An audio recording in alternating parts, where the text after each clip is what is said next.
9:30 de la mañana. Continuamos con más de Agenda Éxitos y hoy queremos presentarles un libro. Se llama Caracas, Historias de una ciudad. Caracas es una ciudad que desde diferentes perspectivas puede mostrar facetas y personajes diferentes. Entre sus calles, parques, casas, lugares emblemáticos se puede respirar la gran historia que ofrece la urbe del Gran Valle. Y precisamente para hablar acerca de nuestra ciudad y del estreno de su libro, hoy tenemos con nosotros al muy buen amigo, es excelente historiador, poeta, ensayista, escritor, individuo de número de la Academia Venezolana de la Lengua, Rafael Arraiz Lucar. Rafael, bienvenido, gracias por acompañarnos para presentar tu libro. Bienvenido, No, Rafael, qué gusto. muchas gracias por la invitación, Albani y Unai. Hay tanto que contar de Caracas. Y Sí, bueno, pues la verdad es que da para muchos libros, Rafael, Ujú. pero en este específicamente, ¿qué historias nos presentas? bueno, presento una historia. Es la historia de la ciudad Ok, desde su fundación en 1567 hasta nuestros días. Es ok, fundamentalmente una historia urbanística. Es la ok. historia de cómo se fue construyendo la ciudad desde su fundación y hasta nuestros tiempos. Ahí hay investigación demográfica, urbana, algo de política, algo de cultura, pero es fundamentalmente una suerte de biografía de la ciudad. Y en el caso de Caracas se Cronológica. tomó como modelo a alguna otra ciudad. La mayoría de nuestras ciudades eh, de la época de la colonia tenían pues como su inspiración en las ciudades, sobre todo del sur de España. Pero en el caso de Caracas se mantiene también esa misma inspiración de las ciudades españolas. Sí, fundamentalmente casi prácticamente todas las ciudades fundadas por los españoles en América estaban inspiradas en la ciudad castellana Ok. y a su vez la ciudad castellana estaba inspirada en la ciudad griega. Mm, Y también pasa, tú hablaste del sur de España, sí. y es en efecto esos 700 años de colonización musulmana en el sur de España, también trajeron una influencia árabe que a su vez era una influencia romana, porque por ejemplo el famoso patio andaluz que Ujú. tienen todas las casas coloniales venezolanas, ese es un patio de una casa romana Ok. que que en Andalucía se construyó porque los bereberes, los árabes que se establecieron allí, también lo habían visto, ese modelo. De Ujú. modo que para responder tu pregunta, Ujú, es la retícula urbana que forma manzanas, ujú. porque se van cruzando calles y avenidas y va formándose una manzana. Pero eso es así en Caracas hasta el crecimiento de la ciudad. Por ejemplo, Ujú. cuando se construye la primera urbanización de Caracas, que fue El Paraíso, eso pasó en 1895. Qué Fíjate que increíble. ya El Paraíso no tiene la estructura de la retícula urbana del centro de Caracas, Ujú. sino Ujú. que las calles responden a otros criterios. Y después cuando, por ejemplo, se construye San Bernardino, ya es distinta a la Candelaria. La Candelaria trae la misma estructura de manzanas, calles Sí. y avenidas. Y San Bernardino como más francesa, ¿no? En ese sentido, más como diseño como de estrella. totalmente francesa, Ujú. porque la diseña Maurice Rotival, un Ok. urbanista francés que vino a Caracas traído por el Consejo Municipal del Distrito Federal para hacer un plan de desarrollo de la ciudad, que es el Plan Rotival de 1938. Y Ujú. la única urbanización que se diseñó bajo ese criterio es San Bernardino, que en efecto es una urbanización francesa, Ujú, ujú. de estrellas, redoma, es radial, Exacto. no es cuadricular, sino es Que a radial. veces incluso a uno le cuesta como ubicarse, ¿no? Sí. Uno Sí, como acostumbra, tiene la mente también como cuadriculada, como son todas las demás calles, y de repente llega a San Bernardino oye, cuesta Cuesta ubicarse exactamente familiarizarse, porque no hay sí. paralelas ni Ujú. transversales, ¿no? Sí. claro. Y lo otro, Unai y Albany, es que, bueno, la ciudad moderna, en esta en la que nosotros vivimos, se construyó entre 1940 y 1979. Digamos que más o menos en 40 años se hizo casi todo. Mm, Durante la década militar se construyeron todas las avenidas Bolívar, Urdaneta, Fuerzas Armadas, Baral, Sucre, Andrés Bello, etcétera. Y durante los gobiernos de Betancur, Leoni, Caldera y Pérez se construyeron prácticamente todas las autopistas, los distribuidores, Araña, Cien Pies, El Pulpo, el Metropolitano y la Cotamil. De modo que cuando termina el gobierno de Pérez en el año 79, la infraestructura vial de la ciudad ya está hecha. Y por eso Luis Herrera, del 79 al 84, concentra todos los recursos en la construcción del metro de Caracas. Porque ya toda la superficie vial estaba construida. Claro. Buenísimo. Bueno, el nombre de Caracas también tiene su historia. Fue fundada como Santiago de León de Caracas, me parece espectacular ese nombre, pero ha variado, obviamente, ha cambiado con el paso de los años. ¿Por qué le pusieron ese nombre, Rafael? Porque era una costumbre de los españoles de combinar nombres en voces del español y voces indígenas. Caracas es como los Toromaima, que eran los habitantes del valle indígenas, llamaban a el bledo que ellos comían. Su dieta diaria consistía de una planta que ellos llamaban caracas, que crece silvestre a lo largo de todo el valle. Estuvo en una orilla de una carretera o de una calle, si hay monte, ahí hay probablemente un bledo, que es el Caracas, ¿no? Y Santiago de León, bueno, pues por Santiago de Compostela, del que Diego de Lozada era devoto, y recordemos que a Caracas lo fundan unos señores que vienen de Barquisimeto, la fundan unos señores que vienen de Barquisimeto y el Tocuyo, de modo que eso también es importante, comandados por Diego de Lozada, que fue el alcalde de Barquisimeto.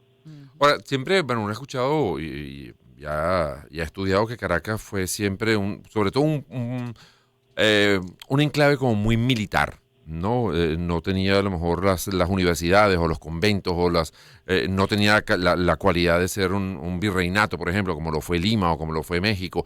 Pero en el caso de Caracas era sobre todo un asentamiento muy, muy militar. Eso termina marcando también el carácter en cuanto no solamente a su arquitectura, sino también a las costumbres, a sus leyes, hasta su dinámica social y migratoria. Bueno, fíjate, yo diría que más que el carácter militar, lo que va a asignar a Caracas en el periodo colonial es que es cuasi un puerto. No es propiamente un puerto, pero el puerto de La Guaira está muy cerca. Y los puertos tienen una característica que no tienen otras ciudades, y es que son naturalmente cosmopolitas, porque entra y sale mucha gente de distintas partes. Eso en alguna medida incidió mucho en la Caracas del siglo XIX. En la Caracas colonial no, porque no podían venir extranjeros sin la autorización del Reino de España. En relación con lo que siempre se dice que fue una capitanía y no un virreinato, ciertamente durante el siglo XVI y XVII Caracas fue una ciudad pobre, con muchos problemas, con terremotos cada 60 años, pero ya en el siglo XVIII, con el cacao, hay una riqueza importante, que es la que señala Humboldt en su viaje, que se queda sorprendido. Por ejemplo, cuando él viene, hay un teatro en Caracas que tiene un aforo de 2.000 personas. Las casas tienen alfombras persas, qué sé yo. Hay una prosperidad que a él le sorprende notablemente. Pero eso es a finales del siglo XVIII. Ya hay una universidad, que es la Universidad de Caracas, de 1725. Hay una prosperidad que no se había conocido antes. Además, a la ciudad la diezmó en el siglo XVII la viruela. Viruela y la peste bubónica también. Y siempre el paludismo, que los españoles lo llamaban el vómito negro. Eso fue un problema hasta que el doctor Gabaldón en el siglo XX y sus equipos de malariología logró exterminarlo. Pero durante todo el periodo colonial también era una enfermedad muy importante, mucho. Y murieron muchas personas. Mira, incluso hay anécdotas insólitas. Por ejemplo, las minas de Aroa, que en algún momento estuvieron en manos de una compañía inglesa. Los ingleses trajeron 50 mineros. Bueno, murieron 45 de paludismo en el año siguiente. Qué terrible. Sí, O sea, era un tema muy sí. complejo para el desarrollo, pues. Ujú. Y también influía, hablabas de los terremotos, uno siempre recuerda el del 67, Rafael, pero Sí. hubo otros que también todos los avances que había tenido en su momento la ciudad, pues bueno, hubo como que hacer borrón y cuenta nueva. Fíjate que el de 1812 fue el que más destruyó la ciudad. Y Sí. los viajeros que venían por ahí en 1870, 1880 y escribían de su viaje a Caracas, todavía referían que era una ciudad en ruinas, que no había podido reconstruirse del terremoto de 1812. La reconstrucción de la ciudad realmente la inicia Guzmán Blanco a partir de 1870. Y hay que decir que él fue un personaje muy importante para la historia de la ciudad, ¿no? Sí. Fue el que construyó mucho, empezando por el mejor acueducto, el Palacio Federal Legislativo, iglesias, bulevares.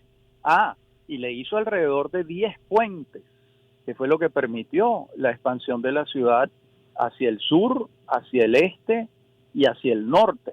¿Sí? Sí, estamos conversando con Rafael Arraiz Luca porque hoy están presentando su libro Caracas, historia de una ciudad y bueno, abordando efectivamente lo que es la historia de nuestra capital.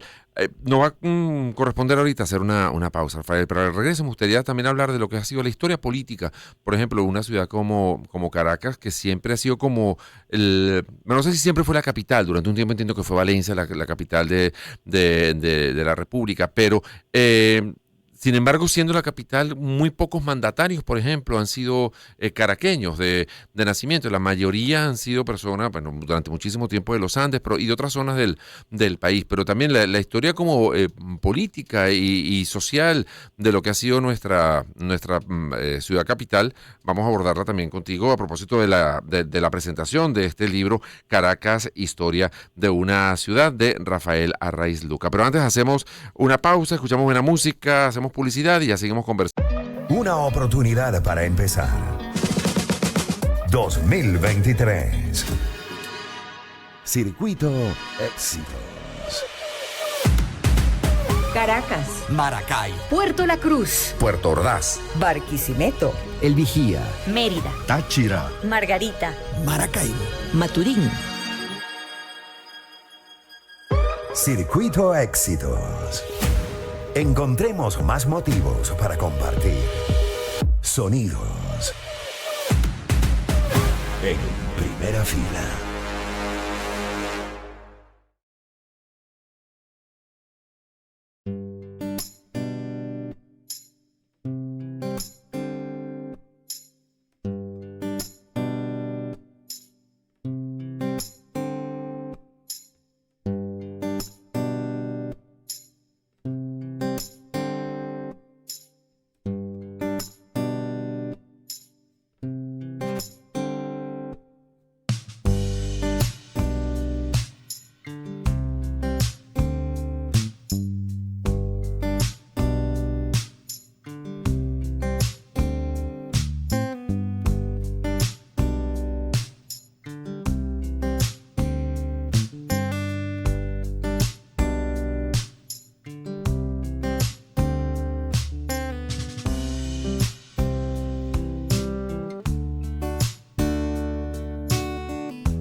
Una oportunidad para empezar. 2023. Circuito Éxitos. Caracas, Maracay, Puerto La Cruz, Puerto Ordaz. Barquisimeto, El Vigía, Mérida, Táchira, Margarita, Maracaibo. Maturín. Circuito Éxitos. Encontremos más motivos para compartir. Sonidos. En primera fila.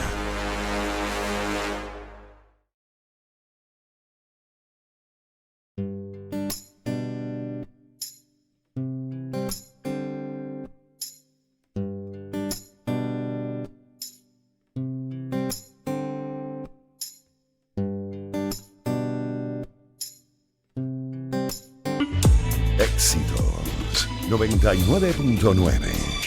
Son las 11:48 de la mañana y conversamos con Rafael Arraiz Luca, historiador, escritor, poeta, ensayista, individuo de número de la Academia Venezolana de la Lengua, a propósito de la presentación de su libro Caracas, Historia de una ciudad. Y la verdad es que ha sido súper interesante conocer detalles de lo que ha sido desde su fundación nuestra ciudad capital. Pero dejaba Rafael, una pregunta al aire, tiene que ver, él lo hizo específicamente con respecto a la política, esos, personajes políticos y sobre todo nuestros gobernantes que increíblemente, pues la mayoría no ha nacido acá en Caracas, sino en el interior del país, pero quienes sí nacieron en nuestra ciudad capital, aparte por supuesto de nuestro libertador Simón Bolívar, y en todo caso esos personajes ilustres que se destacaron en distintas áreas como la política, la ciencia, incluso la cultura, y que nacieron aquí, obvio. Claro, en el área de la política como tal, además de Bolívar, digamos que Vargas y Sublet, que nacieron en La Guaira, uno pudiera decir, bueno, se les asimila como caraqueños, pero Sí. no, son guaireños. Claro, En el siglo XIX, Antonio Guzmán Blanco, claro. que es muy importante por muchísimos motivos. Juan Pablo Rojas Paul creo que era caraqueño, y en el siglo XX paso revista y creo que no hay ningún presidente caraqueño, ¿no? De modo que en Sí, no sé esa por qué. materia Pérez Jiménez no sé de dónde era. No de recuerdo. Michelena, del Táchira. Táchira. Táchira. ¿Y Wolfgang Larrazábal era caraqueño o no? Era No, también era del carupanero. Carupanero. Sí. No, es que no Sí, hay, ¿verdad? Es que no hay ninguno. perdón, hay uno solo, Edgar Sanabria. Ah, Sanabria mira. sí, era caraqueño que yo sepa. Ok. Ujú. Pero de resto, pues no, digamos que, claro, Caracas ha sido el imán de la República, la vida política se hace aquí, el que quiera alcanzar el poder finalmente se viene a Caracas, al menos así fue en el siglo XIX. Ya hoy en día no, gracias a la descentralización política y administrativa, tú puedes como político hacer vida en tu región, Claro. digamos así, ¿no? Claro, claro. Ahora, ¿qué ha aportado Caracas a la venezolanidad? Bueno, muchísimo, ¿no? Muchísimo, empezando porque en esa ciudad moderna de la que hablamos entre 1940 y 1980, se construyeron muchas universidades en Caracas, tanto públicas como privadas, no solo la ciudad universitaria, también se construyó la Católica Andrés Bello, la Universidad Metropolitana, la Simón Bolívar. Se construyeron liceos extraordinarios, tanto públicos como privados, el Fermín Toro, el Andrés Bello, el Colegio San Ignacio, una lista muy larga. Y se construyeron hospitales públicos y privados. Y aquí hay un detalle que creo que es importante. La ciudad de Caracas es una obra pública y privada, pero el papel de los empresarios privados fue fundamental, porque todas las urbanizaciones de Caracas, prácticamente todas, con algunas excepciones, la construyeron empresarios privados. Y incluso cuando uno habla de obra pública, que pueden ser, por ejemplo, los edificios del 23 de enero, la urbanización más grande que se ha hecho en Venezuela, que es Caricuao, esa obra pública la contrata y la paga el Estado, pero quienes la construyen son empresas de ingeniería venezolanas, de ingenieros egresados de la Universidad Central de Venezuela en su mayoría. Cuando hablas de infraestructura vial, los distribuidores, ¿quiénes los hacen? Empresas constructoras venezolanas del sector privado que son contratadas por el Estado para la construcción de la ciudad. Entonces el papel de la empresa privada en todo esto es muy importante y el del Estado también. Por supuesto. Ahora, siempre ha habido como la idea de que Caracas ha tenido un crecimiento pues muy anárquico, ¿no? Y como que nunca se ha hecho, o por lo menos en los últimos tiempos, una gran planificación de la ciudad en su conjunto, siempre como por paños, por pedazos. Eso al final, ¿qué ha traído como consecuencia o qué nos ha dejado ese crecimiento un poco espasmódico de distintas zonas de la ciudad, Rafael? Mira, sí, porque la ciudad se fue urbanizando sobre la base de haciendas. Por ejemplo, San Bernardino era una hacienda cafetalera, se convierte en una urbanización. Los Palos Grandes era una hacienda cafetalera, se hace una urbanización. El Country Club era una hacienda cafetalera, se hace una urbanización. Así se fue haciendo toda la ciudad. Pero cuando tú la ves hoy en día, desde el aire, tú encuentras una coherencia en toda su infraestructura vial. Okay. O sea, tú tienes una autopista que va al lado del río, desde Caricuao y hasta el Llanito. Ahí hay una autopista. Esa autopista se conecta con la Cota 1000, que recorre la ciudad en el otro sentido. Y ahora falta terminar los túneles que conecten la Cota 1000 con la autopista Caracas-La Guaira. Y ya tienes un circuito casi completo. Y después están por construirse, ojalá algún día se haga, una autopista que va a comunicar por túneles a Caricuao con La Rinconada. Todo eso está previsto, estudiado y los planos prácticamente hechos. Falta que se construya. Entonces tú tienes un desarrollo anárquico, como dices tú, pero también hay un intento de dar un orden vial que le dé sentido a la ciudad y eso yo creo que se ha ido logrando. Otra cosa que tiene Caracas, que es un tesoro que la gente no valora suficientemente, esta es una ciudad arbórea. Sí, señor. Es una ciudad verde que hay que seguir sembrándola, por supuesto. Y hay que sembrar sobre todo en el oeste de la ciudad, que es donde menos árboles hay. Ahí es donde hay que hacer un esfuerzo importante. Y hay que hacer un esfuerzo importante también por reforestar el Ávila de manera permanente, ¿no? Sí, porque uno va a otras ciudades del mundo y llama la atención lo verde que es Caracas, ¿no? Una Madrid, una París, hay grandes parques, pero fuera de ese parque el resto hay muy poca área verde, ¿no? Totalmente. Madrid, el Retiro. Sí. De resto es una ciudad de piedra. Conseguirte un árbol, bueno, el Paseo de la Castellana, hay una alameda muy bonita, pero así como es Caracas, que en todas las calles o en muchas de sus calles hay árboles, bueno, hay zonas en que no, y eso tendría que cambiar porque las ciudades del futuro tienen que ser ciudades arbóreas por el tema del cambio climático. Es la manera como tú puedes combatir ese problema. No, y la cantidad de sueños, digo yo, que podríamos tener los caraqueños de que, oye, todas esas edificaciones que tienen tanto valor histórico se restauren y que pueda uno salir a caminar, no sé, por bulevares, que unan, no sé, pongamos el casco central de Chacao, por ejemplo, y que eso esté lleno de restaurancitos, como en las grandes ciudades, ¿no, Rafael? Claro. Bueno, eso comenzó con el metro, Albani. Sí. El metro construye el Boulevard de Sabana Grande, eso es obra de José González Lander, que fue el artífice del metro, y de Max Pedemonte, un gran arquitecto, que fue el que concibió algunos de esos bulevares, el Boulevard de Sabana Grande, el de Katia. Hace pocos años el metro construyó un bulevar en el cementerio. El alcalde de Latillo construyó hace poco un bulevar Sucre. Precioso, sí.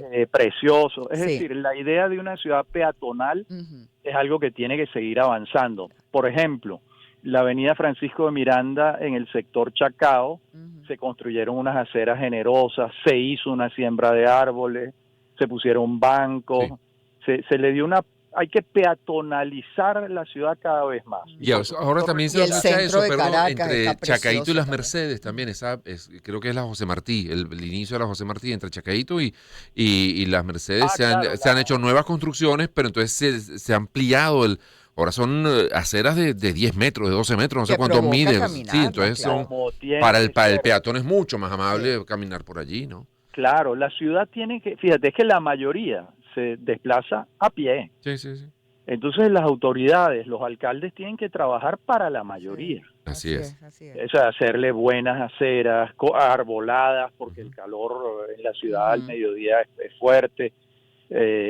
Olvidé señalar el bulevar, la Plaza Brión de Chacaíto, que también la hizo el Metro de Caracas. Ujú. Así es. Sí. Este libro lo presentas hoy, Jaque, Sí. ¿y dónde se va a hacer la presentación o cuándo va a estar ya a la venta? Si es que va a estar a la No, venta o va a ser ya está a la venta. Ya está a la venta. presentación es en el Buscón, en el Buscón. hoy Ok. a las 4:30 de la tarde. Están todos invitados, bienvenidos por allá y ya está en todas las librerías del país. Bueno, y tiene fotografías también de todo esto que estamos conversando. ¿Cómo? Tiene fotografías también de lo que estamos. El libro no tiene fotografías. Ok, El libro es texto, es una historia. ok, Ajá. ok. Bellamente diseñado, pero hacerlo con fotografías hubiera supuesto un costo muy Claro. alto Claro. que después así imposible poderlo vender. Bueno, ¿no? pues a Claro. disfrutar de la lectura y de la magnífica sí. pluma de Rafaela Reyes Luca echándonos esa historia. Y si usted es Vale. caraqueño y aunque no lo sea, pues tiene que adquirir ese libro porque, bueno, pues ahí está la Es historia. un testimonio de lo que Sí, está. señor, de nuestra ciudad capital. Rafael, gracias por habernos acompañado, todo el éxito y bueno, anímense y vayan, porque además el trasnocho cultural está precioso, hay que decirlo, el ambiente, la energía es maravillosa, el aire acondicionado, llévese abriguito porque está bien frío y la librería El Buscón, estuve revisándola hace un par de fines de semana y está estupenda. Siempre muy bien surtida. Pues. Sí. Gracias, Muchas Rafael. gracias a ustedes. Gracias por habernos dado todos esos minutos. Rafael Reyes Luca, historiador, escritor, poeta, ensayista, individuo de número de la Academia Venezolana de la Lengua y sobre todo amigo de la casa.